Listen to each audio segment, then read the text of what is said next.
이 시간 우리에게 주시는 하나님의 말씀은 마태복음 2장 13절에서 23절까지의 말씀입니다. 마태복음 2장 13절에서 23절까지의 말씀입니다. 하나님의 말씀을 경청하십시오.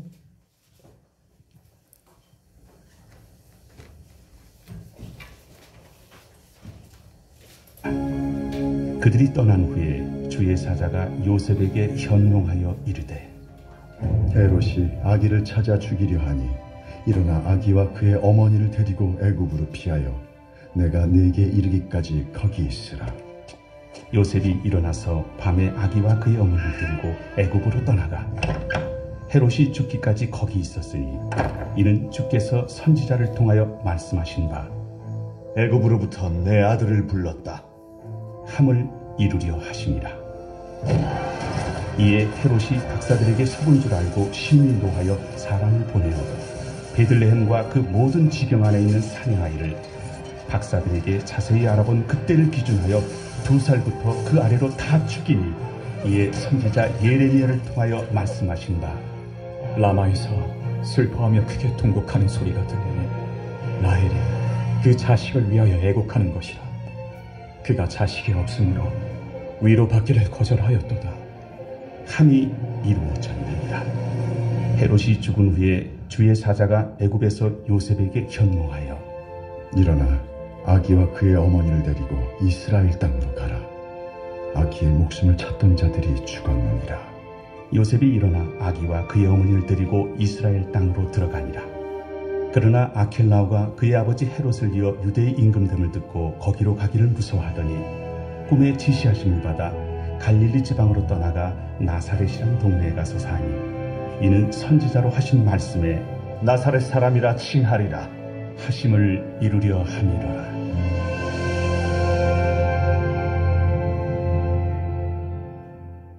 아멘. 이 말씀 통하여 우리에게 은혜 베푸시길 원합니다. 아멘.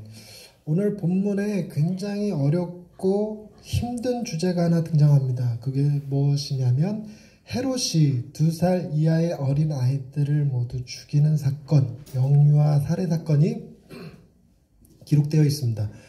그 원인 제공이 아기 예수의 탄생이었기 때문에 제1회 크리스마스는 공포의 밤이었다라고 표현되어지는 날입니다. 이 사건을 두고 많은 사람들이 여러 가지로 고민하고 갈등합니다. 신학자들 사이에서도 과연 헤롯의 영유아 살해 사건에 대한 하나님의 입장은 무엇일까? 하나님은 그 일을 예정하신 거였을까? 단순히 예지 미리 알고 계셨던 것에 불과하신 것일까? 여러분, 하나님이 영유아 살해 사건에 대하여 예정하셨다 하면 우리 마음이 너무 불편해요. 우리 하나님은 그럴 뿐이 아니라고 믿기 때문에 그렇죠. 그런데 예지하셨다라는 것만 알아도 여전히 불편한 건 불편합니다. 왜냐하면 하나님의 능력이 부족해서 그 살해 사건을 막을 수 없었다 이런 얘기가 아니지요. 하나님은 얼마든지 막으실 수 있는 분이셨습니다. 하다못해 예수님의 탄생 시기가 2, 3년만 늦춰졌어도 헤롯이 영유아 살해 사건을 일으킬 만한 사건은 없었을지도 모른다는 것 때문에 그렇습니다. 그런데 여러분, 어린아이의 죽음 그 사건에 대해서 하나님이 예정하셨던 예지하셨던 우리의 마음은 굉장히 불편할 수밖에 없는데 이걸 두고 하나님 정말 너무하십니다, 잔인하십니다 라고 따지기에는 하나님 역시 너무나 큰 고통을 감수하셨기 때문에 그렇습니다. 왜냐하면 하나님이 이 땅에 아기 예수를 보내시는 사건은 그 아기 예수를 통해서 그 땅에서 대접받고 존경받고 왕처럼 살다 오라고 보낸 게 아니라 그곳에서 학대받고 핍박받고 십자가에서 결국은 죽어야 되는 고통, 하나님의 사랑으로부터 분리되는 그 고통을 겪으라고 보낸 것이기 때문에 하나님이 당하시는 고난, 그 고난은 인간인 우리가 당하는 고난에 비해 비교할 수 없을 정도로 큰 것이지요. 아픈 사람 앞에 가서 우리의 손가락 밑에 낀 가시 가지고 원망하는 것과 같은 느낌을 하나님 앞에 갖게 합니다.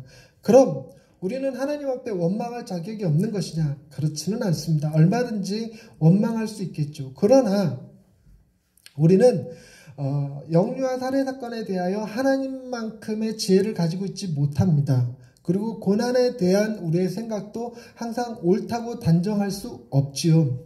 우리는 인류 역사상 가장 고난이 적은 시대를 살아가고 있습니다. 뿐만 아니라 고난에 대해서 가장 취약한 심정들을 가지고 살아가고 있습니다. 세상 인류가 존재하고 지금까지 가장 안전한 시대를 살아가고 있음에도 불구하고 가장 많은 스트레스와 상처들을 가지고 살아가고 있는 묘한 아이러니한 상황을 겪고 있습니다. 이런 상황에서 그때 일에 대한 평가를 내리기에는 참 애매하고 어렵습니다. 여러분, 영유아 살해 사건에 관한 설교를 제가 예전에도 한 적이 있어서 자세하게 언급하지는 않겠습니다만, 우리는 무엇을 바라볼 수 있어야 되냐면 그 죽은 아이들에 대한 영혼에 대한 책임은 누가 지고 있느냐? 하나님이 지고 계시죠.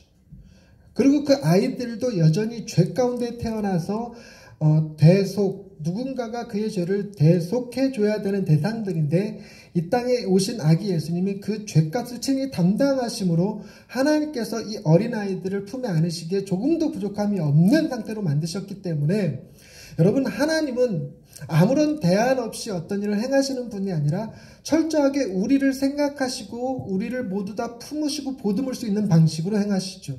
그런데다가 또 다른 관점에서 보면, 여러분, 헤롯이 영유아 살해 사건을 일으킨 것은 아기 예수의 탄생을 부정하기 위함이었습니다. 그의 존재를 없애버리기 위함이었죠.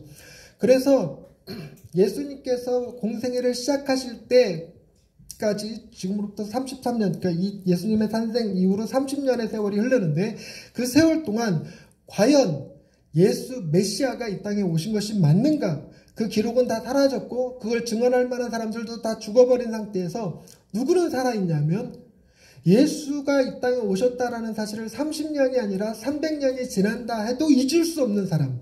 누구죠? 아이의 부모. 아이의 부모. 여러분, 이 아이의 부모들에 대한 기록을 성경에서는 찾아볼 수가 없습니다. 그러나 몇 가지 추론은 가능한데, 예수님께서 십자가에서 죽으시고 부활하신 뒤에 승천하실 때 그 승천을 바라보던 성도들이 500여 성도라고 기록되어져 있습니다. 도대체 이 500여 성도는 뜬금없이 어디서 등장한 것일까? 그리고 사도행전에 보면 다비다라고 하는 여제자, 요빠에 사는 여제자가 있었는데, 그 여제자는 도대체 어디서부터 여제자가 되었던 것인지에 대한 근거가 희박합니다. 많은 신학자들이 어쩌면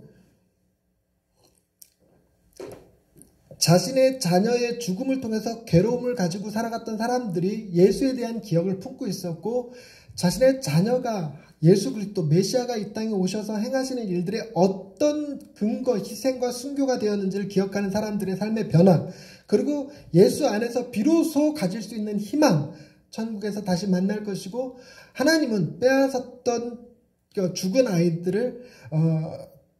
아이들에 대해서 부모에게 위로하는 수준이 아니라 죽은 아이들을 다시 살려서 만나게 해주실 수 있는, 잃어버린 것을 되찾게 해주시는 하나님에 대한 믿음을 가졌다면, 그들이 예수 그리스도를 하나님의 아들 메시아라고 믿고 싶은, 혹은 또 믿을 수밖에 없는 환경들을 만들어주죠. 그래서 복음이 편만하게 펼쳐나가고 온갖 박해와 박해와 핍박 앞에 굴하지 않을 수 있는 사람들 되게 합니다.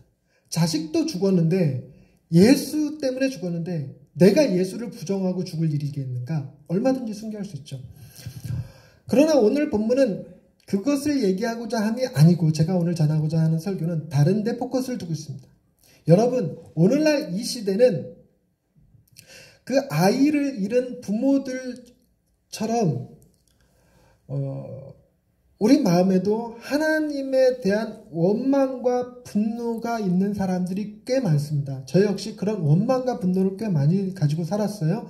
그 원망과 분노는 어디에서 비롯되었냐면, 내가 기대하는 것만큼 하나님께서 내게 베풀어 주시지 않은 일종의 속았다라고 하는 느낌 때문에 그렇습니다. 내가 이만큼 하면, 내가 이만큼 열심히 기도하면, 내가 이만큼 열심히 신앙생활하면 하나님께서도 내게 최소한 최소한 이 정도는 해주셨어야 되는 것 아닌가라는 그 생각이 나로 하여금 하나님을 원망할 수밖에 없게 만드는 상처들을 가지고 살죠. 그리고 뿐만 아니라 우리는 어떤 생각도 많이 하고 살아가냐면 그 보이지 않는 하나님을 의지하느니 보이는 세상의 어떤 것들, 즉 성공, 돈, 명예, 권력들을 차라리 숭배하는 것이 더 나았다고 생각하는 사람들이 살고 있습니다. 게다가 우리가 계몽주의 이후로 사람들의 삶의 스타일이 믿음으로 일컬어지는 이 초자연적 세계에 대해서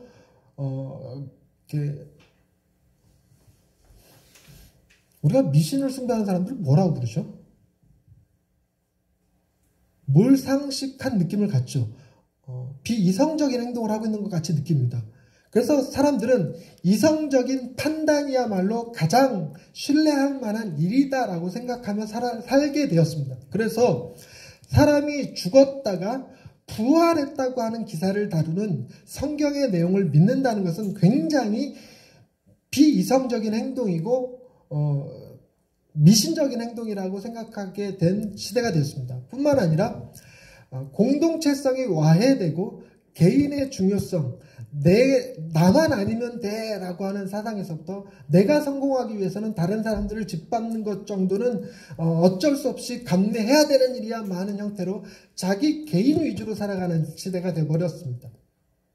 그러다 보니 성경에서 얘기하는 헌신, 희생, 사랑, 봉사 이런 것들의 개념에 대해서 부정적인 생각을 많이 갖게 되었죠. 그래서 교회 나간다는 것은 단순히 그 교회 나가는 것이 내게 유익이 될 때만, 내 이미지를 좋게 만들거나 내 성공에 도움이 되거나 혹은 내가 마음에 어떤 위로를 받을 수 있는 어떤 조건들이 갖춰져 있을 때만 신앙생활을 하는 그런 시대가 되어버렸습니다. 그래서 어쩌면 이 시대 사람들은 예수님이 오셔서 2살 이하의 어린아이들이 죽는 일이 벌어졌을 때 그 일이 내게 닥치면 100% 하나님을 떠나고 원망하고 하나님을 저주하면서 살아가는 시대가 되어버릴 것입니다. 과연 이 시대는 우리가 구원받기에 합당한 시대인가? 구원받을 수 있는 시대인가? 역사적으로 가장 고통이 덜한 시대임에도 불구하고 고통에 취약한 세대를 살아가는 우리들이 어쩌면 과거보다 편하게 종교를 선택하고 믿을 수 있다는 것이 기독교를 멀리하게 되는 결과를 만들어내었고, 또 복음이어야 될 하나님 아들의 메시지가 종교, 내가 하나님 앞에 무엇을 하면 하나님은 반드시 내게 복을 주실 거다라고 하는 기복주의적 신앙이 복음을 제대로 보지 못하게 만드는 걸림돌이 되고 말아버렸습니다. 이런 상황에서 하나님의 구원은 어떻게 작동할까요? 여러분, 본문에서 보시면 우리가 지난주에도 어떤 왕에 대한 이야기를 나눴습니다. 그 왕은 로마의 황제였죠. 가이사 아구스토라고 하는 황제에 대한 이야기를 나눴습니다. 그 황제가 호적하라는 영을 내리는 바람에 나사렛에서 갈릴리에서 살아갔던 마리아가 베들레헴에 가서 아기를 낳는 수고를 하게 됩니다. 게다가 베들레헴은 친정집도 아니고 아기를 낳을 만한 적당한 공간도 없어서 아기를 낳은 후 그 아기를 구유에 누여야 할 만큼 열악한 상황 속에서 아기를 낳았습니다. 그런데 놀랍게도 여러분, 그 구유에 누인 아기라는 것이 그가 바로 하나님의 아들이심을, 메시아이심을 입증하는 표적이 되었습니다. 어느 누구도 아기를 낳아서 구유에 누이지 않는데 하나님의 아들을 나타내는 증거가 구유에 누인 가장 낮은 곳에, 가장 천한 곳에 누워있는 아기가 곧 메시아라는 사실을 증명했습니다. 뿐만 아니라 구약에서 메시아가 어디서 날 것이냐 그랬을 때 베들레헴에서 날 것이라는 예언이 있었는데 세상에 그 예언을 가이사 아구스도를 움직여서 이뤄내셨습니다. 오늘 본문에는 헤롯이 등장합니다. 그리고 그의 아들 아켈라오가 등장하죠. 헤롯은 이스라엘의 정통성을 지닌 왕이 아니라 에돔 족속 사람으로서 이스라엘의 피가 아닙니다. 이스라엘의 피가 아닌 이방인이 이스라엘을 다스리는 왕이었으니 그 왕에게 있어서 가장 큰 고민거리는 이스라엘 내에서 다윗의 뒤를 이을 만한 정통성을 지닌 왕의 등장을 두려워했죠. 그래서 헤롯은 다윗 가문의 사람들이라 부르면 치를 떨었고 보이는 족족 죽여야 했습니다. 그래서 다윗의 후손들은 자신의 정체성을 숨기고 시골이나 외국이나 다른 곳에서 몰래 숨어 살아야만 되는 실정이었습니다. 근데 예수의 아버지 요셉도 역시나 다윗 가문 사람으로서 숨어 지냈었는데 그 가문에 예수가 태어나게 하시고 그 예수가 베들레헴에서 태어나게 하시고 더불어서 그 다윗의 가문을 두려워했던 헤롯 때문에 예수님이 애굽으로 피난 가는 사태가 벌어졌습니다.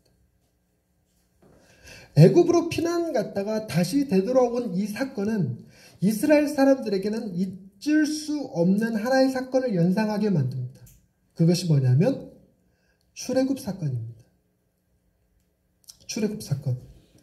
이스라엘은 하나님의 구원을 어떻게 이해하고 있냐면 이집트에서 바로의 핍박 속에 살다가 모세라는 인물이 등장함으로써 그 애굽을 나와서 가나안 땅에 들어가 현재 이스라엘이라고 하는 나라를 세운 것에 대한 그 모티브들을 그대로 신앙으로 가지고 있었습니다.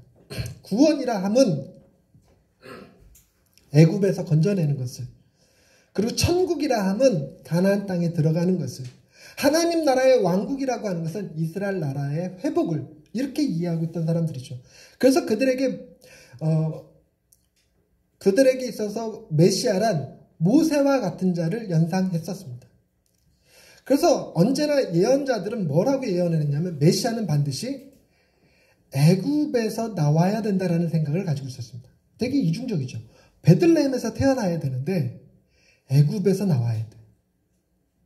그래서 이 예언자들은 끊임없이 내 아들을 애굽에서 건져내었다, 내 아들을 애굽에서 불러내었다라고 하는 표현들을 많이 썼습니다. 그래서 사람들이 그것이 메시아에 대한 예언이기도 하면서 동시에 뭐라고 생각했냐면 과거 자신들을 애굽에서 건져내셨던 그 하나님이 자신의 민족을 아들이라고 불렀다라고 이해를 했었어요. 그래서 그 이스라엘 전체를 대표할 수 있는 인물이 나와야 되는데 조건들이 굉장히 까다로워요. 베들레헴에서 태어나야 되고 애굽에 가서 나와야 되고 하나 덧붙여 있죠. 또 뭐가 있냐면 23절 말씀, 나사렛이란 동네에 가서 사니 이는 선지자로 하신 말씀에 나사렛 사람이라 칭하리라 하심을 이루려 함이로다. 여러분, 이 나사렛 사람이라고 칭한다는 것, 이것은 구약에 어떻게 딱 명시적으로 예수는 나사렛 사람이야 라고 기록되어 있지 않습니다. 오늘 여러분이 가지고 계신 성경책에 그 나사렛 사람이라는 말에 관주가 하나 붙어 있을 거예요. 저는 디귿이라고 붙어 있는데 그 디귿을 보시면 이사야 11장 1절이라는 게 붙어 있습니다. 그래서 이사야 11장 1절 말씀을 한번 가보십시다. 이사야 11장 1절.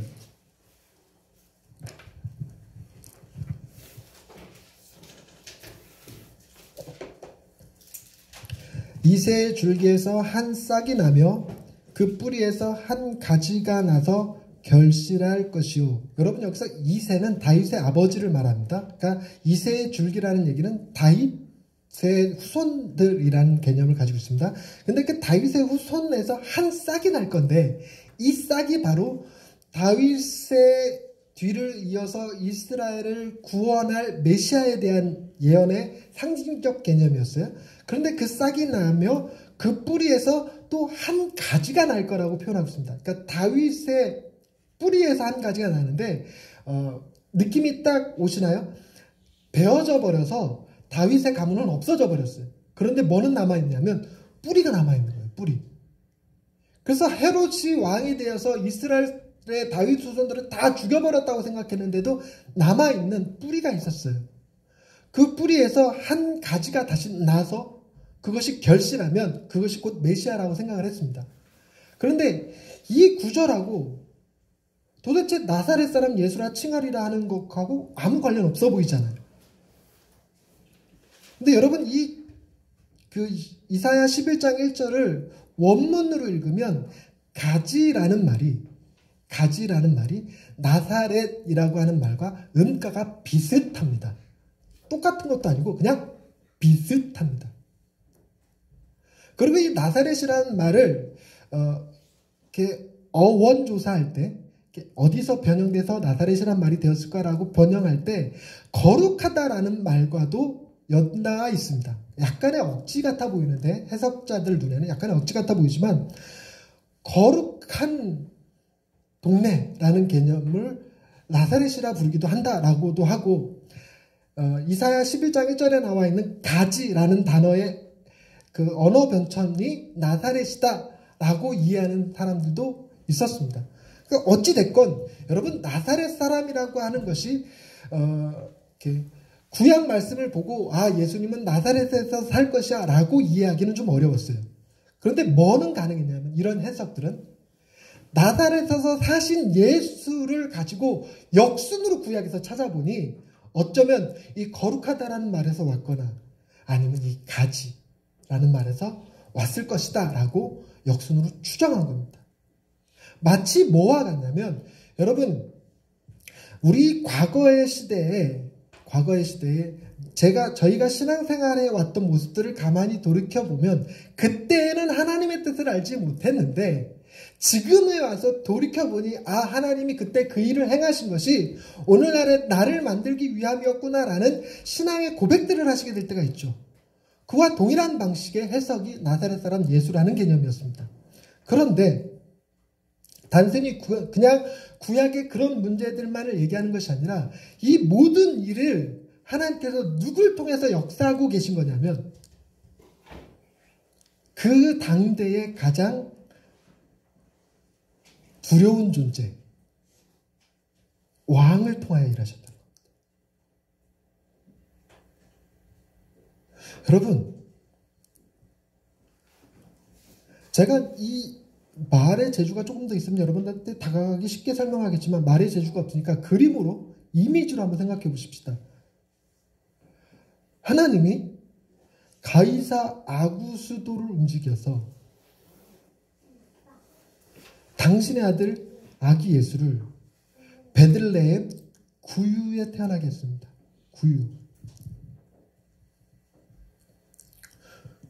구유에 태어날 아기를 가이사 아구스도가 어떻게 하지 못한 거예요. 자신의 한 행동이 도리어 메시아의 탄생을 응하게 만드는 결과를 가졌습니다. 헤롯이 다윗의 가문들을 씨를 멸하려고 그래서 절대로 자신의 왕조를 빼앗기지 않으려고 했던 행동들이 예수를 애굽에 내려갔다가 돌아오게 만드는 결과를 가졌습니다. 여러분, 이스라엘의 왕이 될 자가 과거 이스라엘이 경험했던 애굽 생활을 친히 몸소 겪고 올라오게 만드는 결과를 가졌어요. 이미지를 생각해 보십시다. 에돔족 속의 이방인 왕이 권력을 잡고 있을 때에 하나님께서 이스라엘의 진정한 왕을 애굽 생활을 겪게 했어요.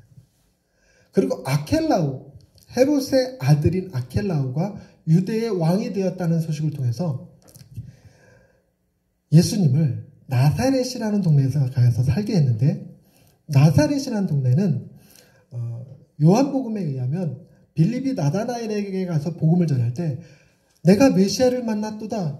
그 메시아는 나사렛 사람이다 라고 말할 때 나다나엘이 했던 말이 나사렛에서 무슨 선한 것이 나겠느냐라고 말했습니다. 그만큼 나사렛은 천시받고 멸시받던 동네였습니다. 결코 선한 것이 나올 수 없다고 여겼던 동네죠. 아켈라우가 유대에서 왕을 하고 있을 때, 헤롯의 아들이 왕을 하고 있을 때 하나님의 아들은 가장 천한 곳인 나사렛에서 살면서 나사렛 사람 예수라는 말을 듣게 되었죠. 이미지가 그려집니까? 가이사 아구스도 구유, 헤롯 애굽, 아켈라오 나사렛. 여러분, 구유가 셉니까? 가이사 아구스도가 셉니까? 세상 사람들은 가이사 아구스도가 세다고 할 거예요. 그런데 우리는 역사를 통해서 알고, 믿음을 통해서 알고, 경험을 통해서 알듯이 예수 그리스도의 누이신 구유가 더 셌습니다. 헤롯이 다스리고 있는 이스라엘과 애굽에서 숨어 사는 피난민 중 누가 더 셀까요? 당연히 세상 사람들은 헤롯이 더 세다고 할 것입니다.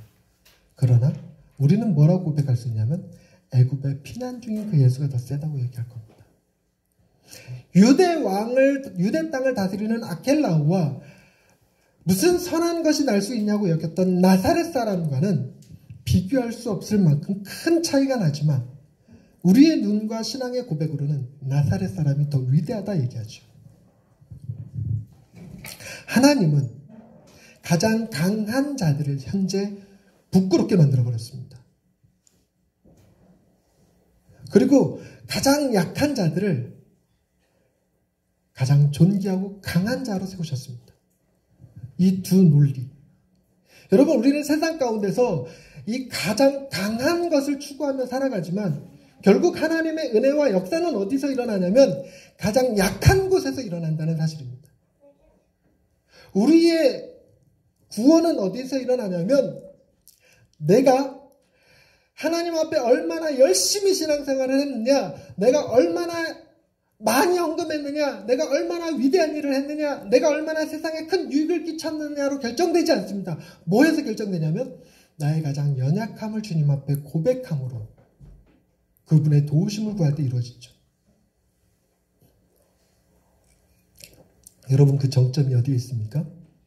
세상에서 가장 낮은 곳, 세상에서 가장 추한 곳, 세상에서 가장 연약함이 드러나는 곳이 여기였습니다. 십자가. 그러나 그 십자가에서 예수 그리스도의 가장 처참하고 연약하고 무기력한 죽음이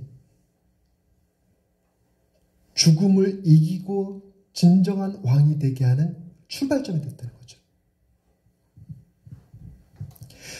기억하십시다. 우리가 연약할 때 비로소 하나님의 강함이 시작됩니다. 하나님의 은혜는 우리 스스로 낮아지는 그곳에서 이루어집니다. 하나님은 당대의 가이사 아구스도, 헤롯, 아켈라오가 있어도 하나님 당신의 뜻을 온전히 이루어냈듯이 우리의 형편이 누가 보기에도 연약하고 부족하고 절대로 성공할 수 없을 것 같은 상황 가운데 놓여있다 할지라도 하나님의 뜻은 바로 이곳에서 시작될 것입니다. 하나님의 뜻은 상황과 환경과 형편에 전혀 구애받지 않습니다. 하나님의 구원이 예수님이 태어날 당시에도 이루어졌다면 오늘날 우리에게도 하나님의 열심이, 하나님의 뜻이, 하나님의 사랑이, 하나만 더 할게요. 하나님의 긍휼하심이 저와 여러분을 구원하시는 줄을 믿으시기 바랍니다. 기도하십시다. 하나님, 나사렛 사람 예수, 세상은 그가 어떤 일도 할 수 없을 무능한 사람으로 생각할지 모릅니다. 그 결과 그 예수는 십자가에 죽었다는 것으로 증명되지요. 하지만 우리 눈에는 그분이 그 죽음마저 이기고 부활하신 하나님의 아들임을 믿습니다. 세상에서 가장 실패한 자의 모습으로 우리가 있다 할지라도, 세상에서 가장 악한 자의 모습으로 하나님 앞에 서 있다 할지라도 우리는 이곳이 끝이 아니라 하나님의 능력이 나타나는 자리요, 하나님이 우리 삶을 빛나게 이끌어 주시고 우리를 영원한 천국으로 이끌어 주실 구원의 자리임을 기억하며 하나님을 더욱 신뢰하고 하나님을 믿고 의지하는 사람들 되게 하옵소서. 2019년도 하나님의 은혜 가운데 살아오게 된 우리 동일하게 2020년에도 하나님의 은혜로 살아가게 될 것을 믿습니다. 하나님의 손길은 단 한 번도 우리를 떠난 적이 없고 하나님의 사랑은 한 번도 우리를 외면한 적이 없음을 기억하며 2020년도를 하나님 은혜 가운데 담대하게 살아갈 수 있는 예양의 식구들을 다 되게 하옵소서. 예수님의 이름으로 기도드립니다. 아멘.